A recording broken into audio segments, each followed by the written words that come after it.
Decay, the Mare is an indie first-person horror point-and-click game from Shining Gate Software. Apparently, this is part of a franchise that started with an Xbox Live exclusive game called Decay. You don't need to play Decay to understand this one, as they are related in name and themes only. That theme being, I'm assuming, an equestrian one. I'm expecting there to be some kind of horse action in this game. Like, you gotta at least give me one horse. It would be disingenuous if there were 0 horses. Decay, the Mare, I keep saying it like that because it's a silly title.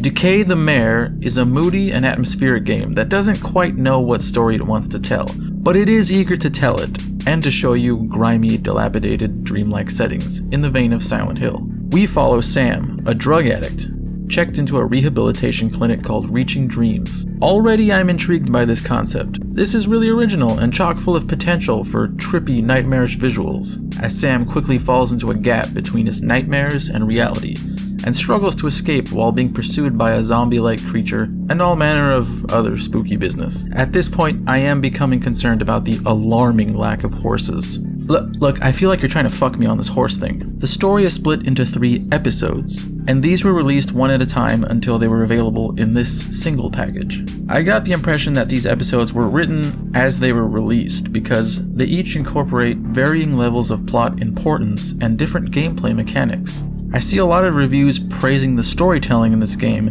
and that was probably the only part I was at odds with. Aside from some B story about a bag with a hand in it that talks to you, which was really cool and I enjoyed that, the plot is barely coherent or competently portrayed, and the institutional setting is a little tired, and not much is done to disprove that. Towards the end, they try to make some kind of distinguishable arc, but really, I think they were just having fun pouring a bunch of ideas and stuff they liked from other franchises into this project, which is understandable. I think they should have just gone nuts with the absurd nightmare stuff because what they ultimately went with just went right over my head.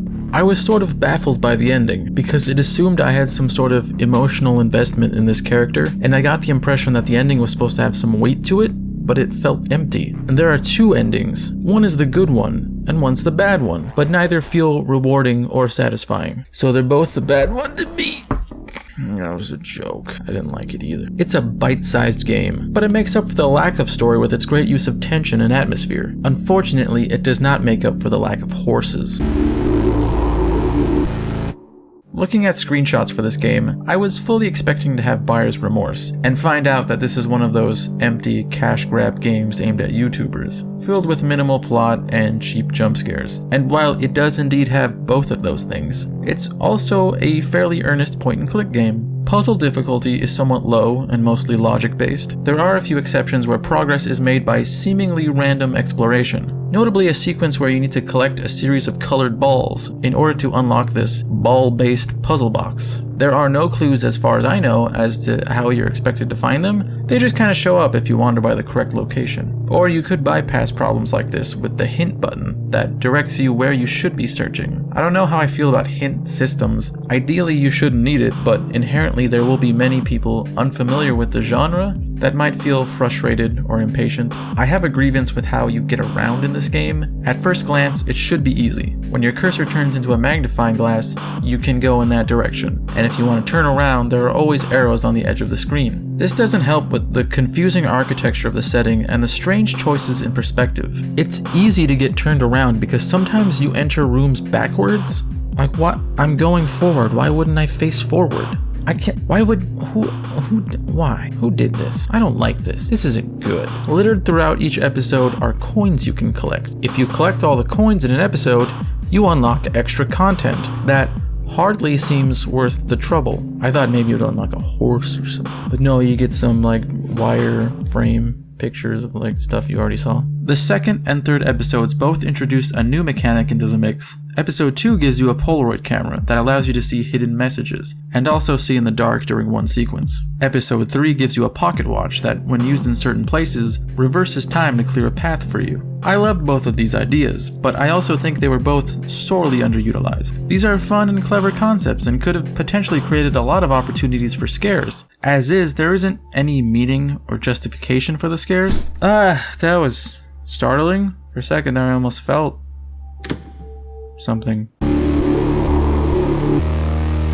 The visuals were what was originally intriguing to me about this game, and they are much more simple and clean than I expected. I think Decay could stand to live up to its namesake a bit more. I feel like I've only criticized this game so far, but that's because I think where it really shines is in its atmosphere and mood, which expertly conveys a dreamlike, unpredictable, off-kilter reality that didn't need jump scares to be effective. If I'm being honest, they don't frighten me. Whatever spooky man is gonna bang on a window and startle me pales in comparison to what I can dream up in my head. So all jump scares do really is anger me. It forces a physiological reaction in me, and not a psychological one, and that doesn't feel earned. They know how to design environments and unsettling interaction, even if the similarities to games like Silent Hill and movies like The Ring are obvious. The music is effective, adding an appropriate gloss of unease over the environments. Musically, what steals the show are the handful of piano arrangements that bookend the game. These songs are more powerful than this game's story, and deserve to be paired with something better. What little voice acting there is really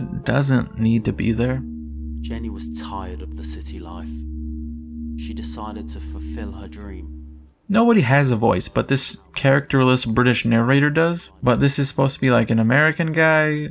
Seems like it would have made more sense to just omit that entirely. If we're gonna give a character a voice, it should have been the talking bag.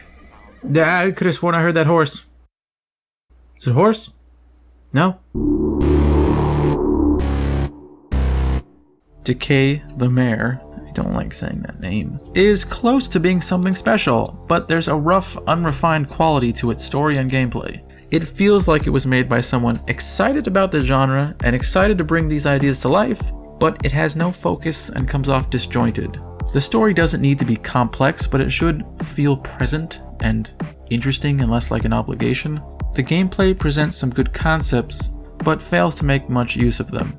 Maybe if this project was thought out from beginning to end and not in an episodic form, there would have been more time to play with these ideas. It's visually and sonically very effective and has a great atmosphere filled with flickering TV lights, rusty industrial fans, and various states of disrepair.